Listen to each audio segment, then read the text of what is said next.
எல்லோருக்கும் நமஸ்காரம். மார்கழி மாசத்துல 27வது நாள் 27வது திருப்பாவை. இந்த திருப்பாவைக்கு ஒரு பெருமை என்னன்னா, கூடாரவல்லிங்கிற ஒரு பாசுரமாகும். கூடாரவல்லினா என்னதுன்னு நம்ம இந்த பாசுரம் பாடிட்டு அதோட அர்த்தத்தை நான் சொல்றேன். கூடாரிலும் கோவிந்தா உந்தனை பாடிப்பறை கொண்டு யாம் பெரும் சம்மானம். கூடாரிலும் ஸ்ரீ கோவிந்தா உந்தனை பாடிப்பறை கொண்டு யாம் பெரும் சம்மானம்.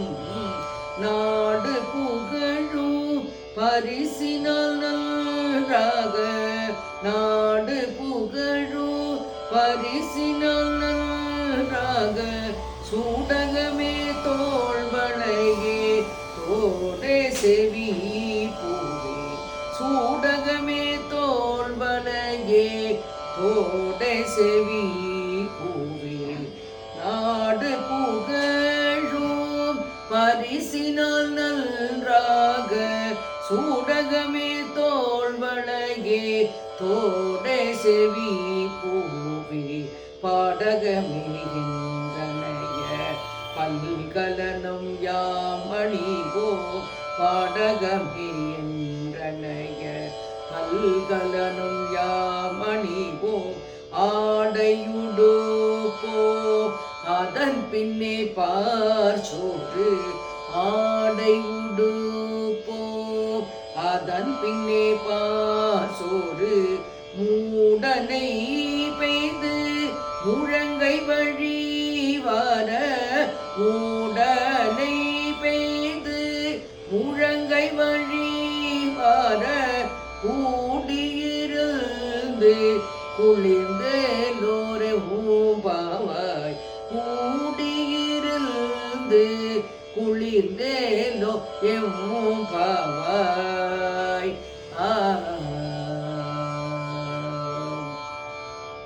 இதோட அர்த்தம், கூடாரை வெல்லும் சீர் கோவிந்தாங்கிறா, பகவர்களெல்லாம் வெல்லக்கூடிய கோவிந்தனே, உன்னை உன்னை இத்தனை நாள் பாடி பறை கொண்டு யாம் பெரும் சம்மானம்.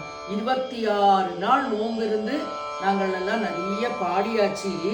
அதனால நாடே புகழும்படியா பரிசு வேணுமா அவளுக்கு.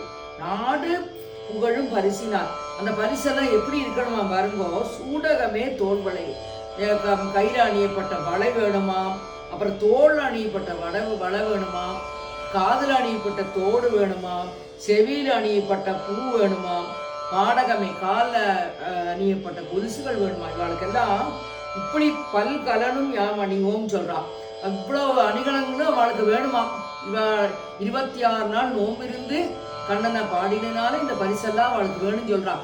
2வது திருப்பாவையில சொன்னா, மையிட்டு எழுதோம் மலரிட்டு நாம் இது பண்ண மாட்டோம், அப்புறம் நெய் உண்ண மாட்டோம் பால் உண்ண மாட்டோம் சொன்ன அவ 24 நாள் பாவை நோம்பு இருந்ததுனால 27வது நாள் நாங்கள் எல்லாம் இனிமே அணிகளெல்லாம் நல்லா ட்ரெஸ் பண்ணிப்போம், ஆடை உடுப்போம், அதன் பின்னே பார்த்து நல்லா ட்ரெஸ் பண்ணிப்போம்.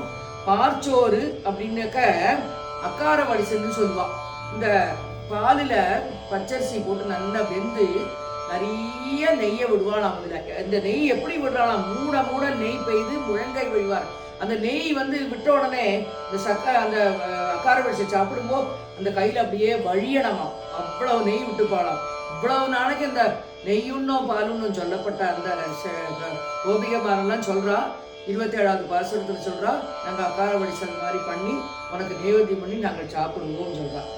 அதனால அந்த மாதிரி சந்தோஷமான இந்த கூடாரவல்லிங்கிற திருப்பாவை 26 நாள் பாசுரம் பண்ணாதைக்கு இருந்தா கூட 27வது கூடாரவல்லிங்கிற பாசுரமே ரொம்ப முக்கியம்னு சொல்றா ஆண்டாள். அதனால எல்லாரும் இதை பாடி பகவானின் அருளை பெறுவோம்.